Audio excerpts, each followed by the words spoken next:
Pernah gak sih kawan-kawan kita tuh berpikir siapa sebenarnya yang main di panggung besar dunia? Banyak dari kita mungkin akan langsung menjawab, oh itu negara, atau pemerintah, atau mungkin presiden, atau mungkin menteri luar negeri, atau menteri perdagangan, dan lain-lain sebagainya. Panggung hubungan internasional itu ternyata tidak sesempit itu. Faktanya dunia ini tidak hanya diatur oleh negara. Negara memang aktor utama. Seiring waktu, dunia makin terkoneksi. Aktor-aktor lain kemudian muncul. Contohnya apa? Misalkan perusahaan multinasional. Ada juga organisasi internasional seperti PBB, WTO, atau bahkan komunitas seperti ASEAN dan IPC. Aktor non-negara seperti LSM, komunitas dan bahkan aktivis lingkungan. Mereka bisa mendorong agenda HAM, mendorong perubahan iklim, masuk ke meja perundingan.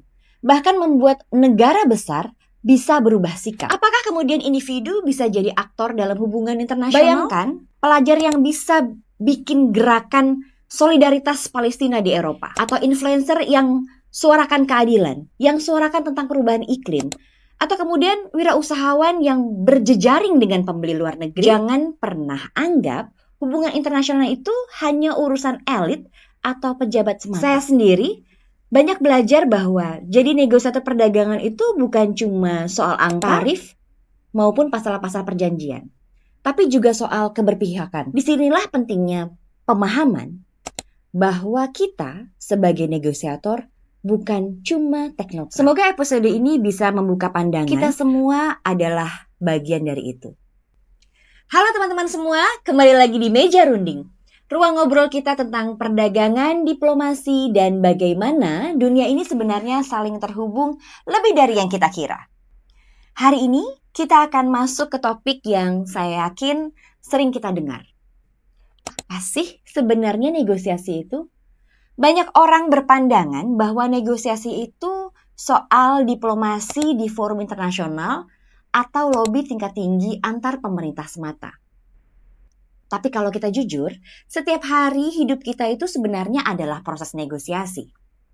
Dengan anak, negosiasi dengan pasangan, dengan atasan, rekan kerja, bahkan negosiasi dengan diri kita sendiri. Negosiasi merupakan seni menyelaraskan keinginan dengan realita. Dan di tingkat internasional, negosiasi itu jadi medan untuk menyusun ulang kepentingan nasional agar tetap sejalan dengan dinamika global, tanpa kehilangan jati diri, tanpa mengorbankan kedaulatan. Dan dalam hal ini, kedaulatan bukan hanya soal batas negara, tapi soal prinsip. Apa yang kita yakini penting untuk bangsa ini, untuk masyarakat kita, untuk masa depan.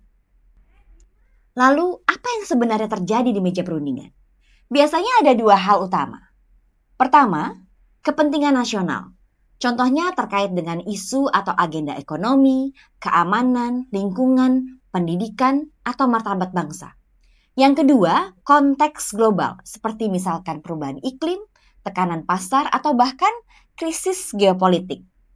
Nah, tugas seorang negosiator adalah menavigasi di antara dua arus ini. Menjaga agar apa yang kita perjuangkan tidak tenggelam oleh tekanan global, tapi juga tidak menutup mata terhadap peluang dan kerjasama yang bisa saling menguntungkan. Dalam teori hubungan internasional, ini disebut sebagai strategic bargaining, seni menawar, bukan sekedar cari untung. Karena bukan cuma soal menang atau kalah, tapi bagaimana mencapai solusi yang sama-sama menguntungkan. Atau kalau dalam bahasa kerennya disebut win-win solution. Win-win itu seperti kita setuju untuk sepakat, meskipun tidak semua keinginan dikabulkan. Kita beri sedikit, tapi kita juga dapat sesuatu yang berarti. Inilah yang disebut dengan konsesi, yaitu kesediaan untuk melepaskan sebagian kecil demi tujuan yang lebih besar. Contohnya, ketika sebuah negara berkembang, setuju membuka sedikit akses pasar untuk produk luar negeri, asal ada transfer teknologi atau pelatihan untuk pelaku UMKM-nya. Dalam dunia negosiasi itu bukan suatu kekalahan, melainkan strategi. Karena kadang mengalah sedikit hari ini bisa membuat kita melompat lebih jauh besok. Dan justru itulah makna sejati dari negosiasi. Bukan soal siapa yang lebih keras, tapi siapa yang lebih bijak membaca momentum. Nah, kalau teman-teman berpikir negosiasi itu hanya untuk diplomat dan pejabat tinggi, coba pikir lagi. Setiap kali teman-teman mencoba menyampaikan ide tanpa konflik, atau menyepakati waktu rapat, atau mencari titik tengah saat berbeda pendapat, itu semua bagian dari seni bernegosiasi. Dan kabar baiknya, seni itu bisa diasah.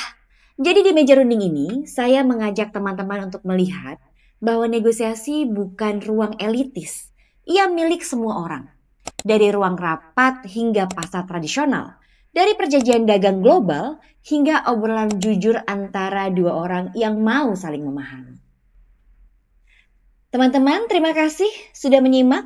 Kalau menurut teman-teman episode ini bermanfaat, boleh bantu subscribe, berikan atau tinggalkan komentar. Saya tunggu diskusi dan ide-ide dari teman-teman. Karena meja runding ini akan selalu terbuka untuk siapa saja yang mau belajar bareng.